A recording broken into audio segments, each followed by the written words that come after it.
বিসমিল্লাহির রহমানির রহিম। প্রিয় শ্রোতারা, সবাইকে জানাই আন্তরিক শুভেচ্ছা। আমি রাজু আহমেদ, পেশায় একজন শিক্ষক। আজ আপনাদের নিয়ে যাব ভ্রমণে বাংলাদেশের এক অসাধারণ প্রাকৃতিক সৌন্দর্যের স্থান নেত্রকোনা জেলার বিখ্যাত বিজয়পুর সাদামাটির পাহাড়ে।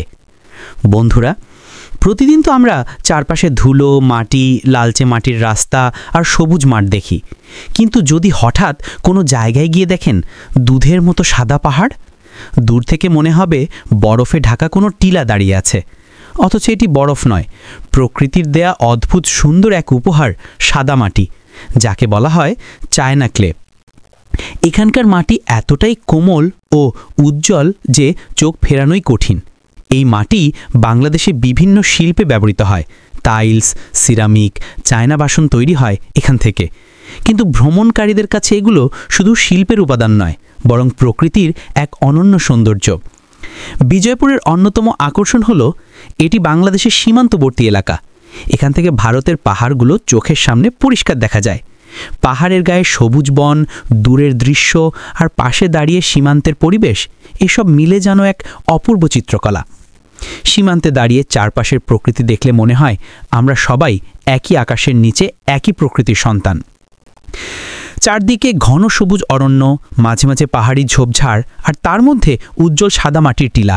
এই বৈচিত্র্য সত্যিই মনকে প্রশান্ত করে।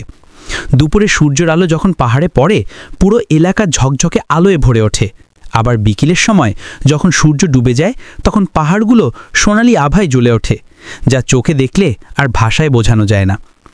এখানকার জনপ্রিয়তা আরও বাড়ে যখন বিখ্যাত টেলিভিশন অনুষ্ঠান ইত্যাদি এখানে ধারণ করা হয়। সেই অনুষ্ঠান প্রচারের পর পুরো বাংলাদেশ এই জায়গার সৌন্দর্য নতুন করে আবিষ্কার করে। অনেক পর্যটক এরপর থেকে নিয়মিত ঘুরতে আসতে শুরু করেন। বন্ধুরা, আমি যেহেতু একজন শিক্ষক, আমার মনে হয় শুধু বইয়ের পাতায় ভৌগোলিক বৈচিত্র্যের কথা পড়লেই হবে না।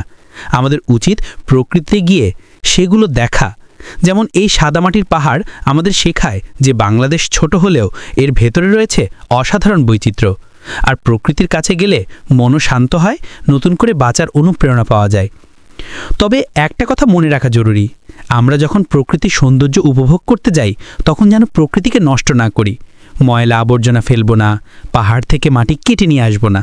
কারণ এই জায়গাগুলো শুধু আমাদের নয়, ভবিষ্যৎ প্রজন্মের জন্য সমান মূল্যবান। শেষ করার আগে বলি, যদি আপনারা কখনো শহরের কোলাহল থেকে দূরে গিয়ে শান্ত প্রকৃতির মাঝে কিছু সময় কাটাতে চান, তাহলে একবার বিজয়পুর সাদামাটির পাহাড়ে ঘুরে আসুন। আপনার মনে হবে দেশের ভেতরেই যেন বিদেশের কোনো সুন্দর জায়গা ঘুরে দেখলেন। ধন্যবাদ সবাইকে। ভালো থাকুন, প্রকৃতিকে ভালোবাসুন আর নতুন জায়গা ভ্রমণ করে জ্ঞানের ভাণ্ডার সমৃদ্ধ করুন।